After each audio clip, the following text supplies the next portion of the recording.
This is a tutorial on how to increase your stretching ability on the guitar. You're going to start off with some basics that are probably more geared towards beginners and intermediate students maybe, and then after that I'll get into some more advanced stuff. Now a lot of people will struggle with doing things like, and this isn't just stretching here, but being able to play like a basic bar chord like F. Let's say you're getting a muted note or something there.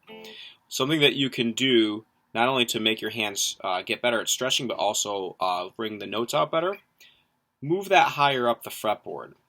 Take that F bar chord shape and move it to the 5th position. So you'd be at 7 with your ring finger, 5 with your index finger, and this would now be an A bar chord. Some things change when you get to this point on the guitar, and although it's never going to feel the same here as it does here, it can help you work out some of the problems that you're having. And then you can move down one fret at a time. However, what if you're doing a combination of bar chords and open string chords and you're having problems? Or even if it's just all open string chords, but say you're trying to play this form of G. A lot of people don't like this form of G, but there are situations where this comes in really handy. If you're going to do a song that has G, F, and C in it, for instance, it's not very efficient to do this form of G, then make this big switch to here. But a lot of people have trouble making the stretch, getting their pinky down here. So one thing that you could do is same idea, except now we'd have to slap a capo on. If I slap the capo on here at the 4th fret, I can play this over here, my ring finger at 7.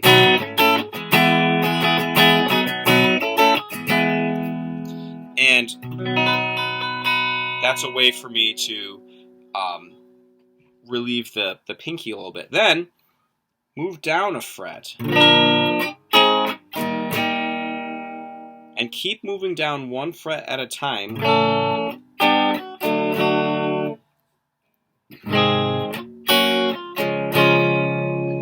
until finally you can play it in the 1st position or wherever you need to play it.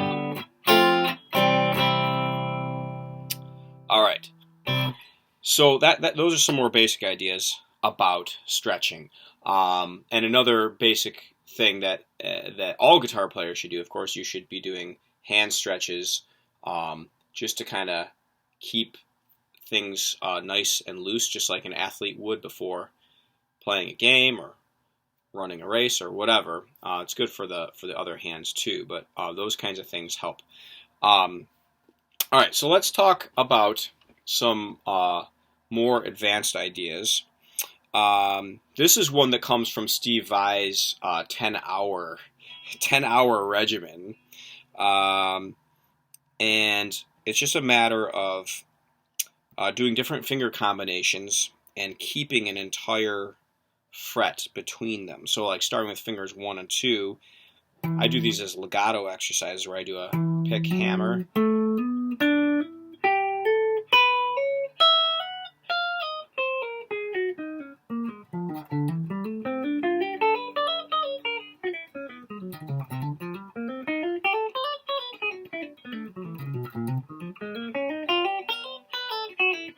You see how the stretch is obviously increasing.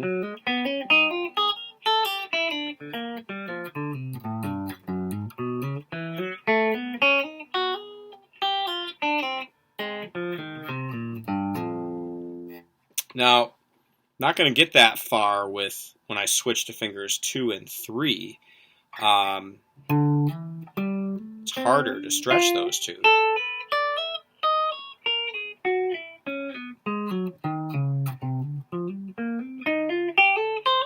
You would want to approach this slower than I'm doing it right now, too. It's very important that the first finger you're using, or either the one you're doing the hammer on from or pulling off to, can stay in place. You can't be lifting that one off to get to the other note or to go like this. That's not a true stretch then.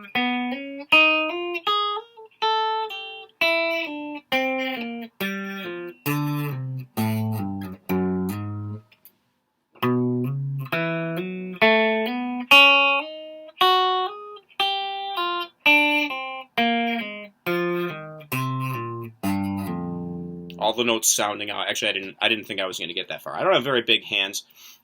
I am not a Steve Vai, unfortunately. Those guys, I envy the long fingers because they can do a lot of stuff with that. But somehow I got all the way down there. Maybe because I'm playing on a Les Paul style guitar with a slightly shorter neck. That's another trick that you can use too, is if you don't have particularly long fingers, don't play a guitar with a longer neck. Play on one with a shorter neck. Now the last combination for that particular one there would be keeping an entire fret between the ring finger and the pinky. The toughest one of the bunch.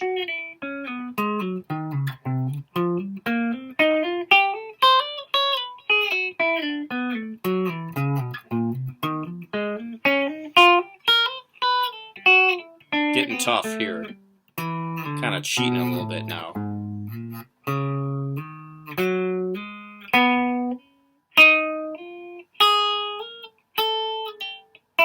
I'm leaning over a lot too. Yeah, I'm getting pretty good workout here too. So don't strain yourself too much. A little stretch is okay, but you don't want to give yourself carpal tunnel and stuff like that.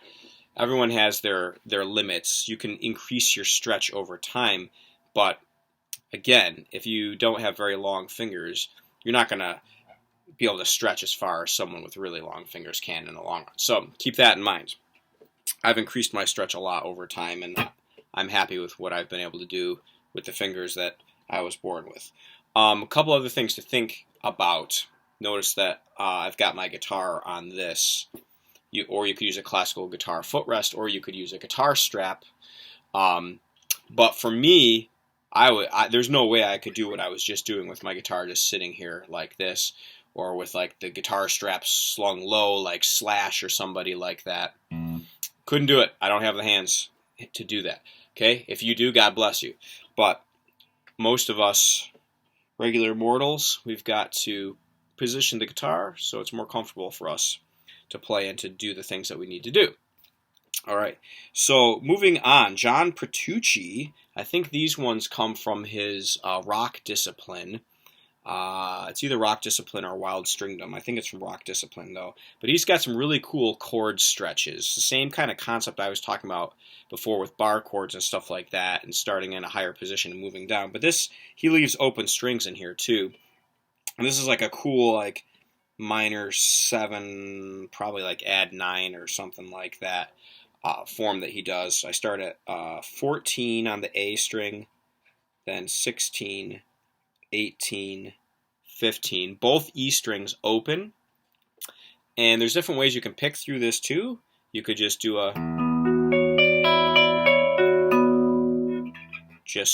sweep through it. You could finger pick it. I kind of like to do a combination of the two with hybrid picking. It's a good way to practice hybrid picking while you're stretching your left hand.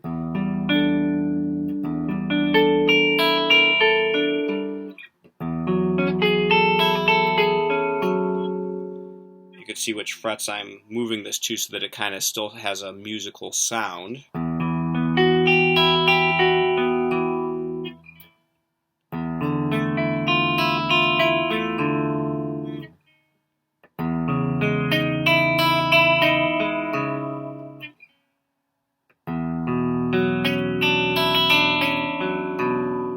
That's like a picture on like the cover of an Al Di Meola album or something, like one of those jazz fusion guys purposely posing like this and making it look easy so that everyone else feels bad.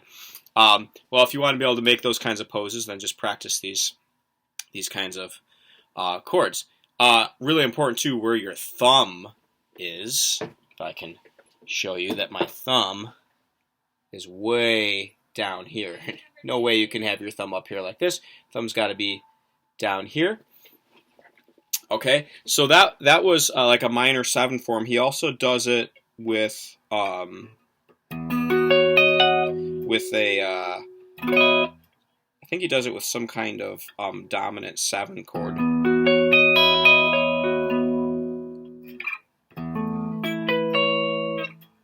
Actually, I think I have that wrong. So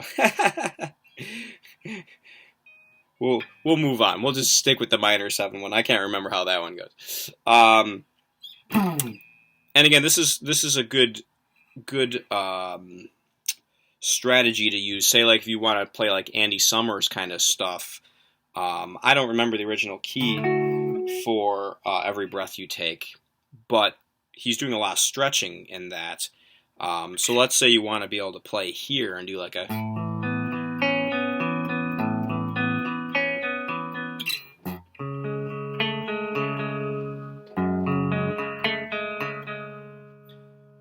Right? And that's, again, those are some big stretches. So start it higher up on the fretboard.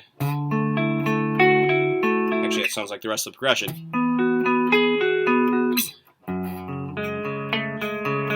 But instead of playing it there, you know, starting in the key of A, you could start in the key of D.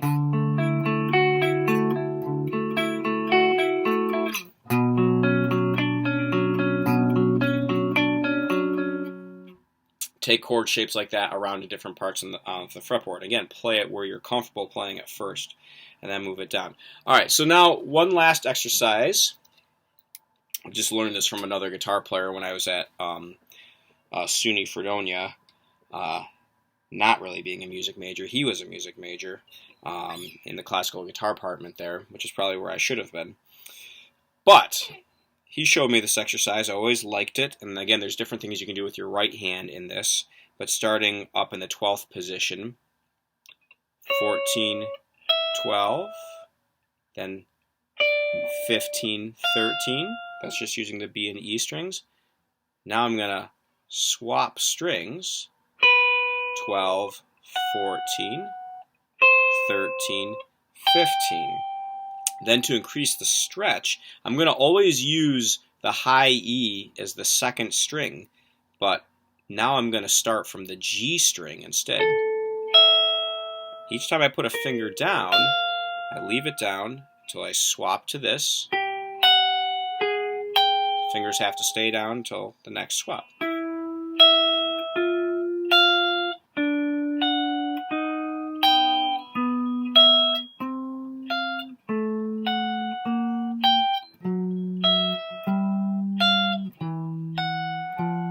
Now, by the time you get to the low E string, that you're already feeling a stretch there. But then you can move down a fret. Notice the pick. This makes a good picking exercise because it's a big jump.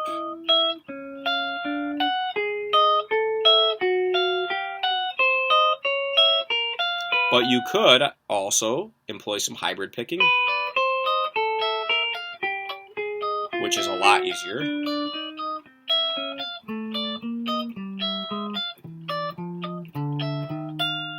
A lot easier to do that, obviously, than jumping the pick around. So it depends on what disciplines you're wanting to work on. If you don't want to bite off too much at one time, then you might hybrid pick, or you might, if it's easier for you to pick because you're not used to hybrid picking, then do that.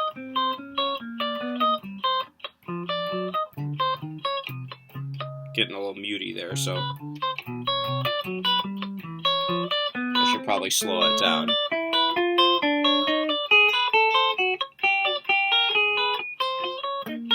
Yeah, getting a little sloppy there, but I need to play it slower. But it could be played all the way down here. Oops.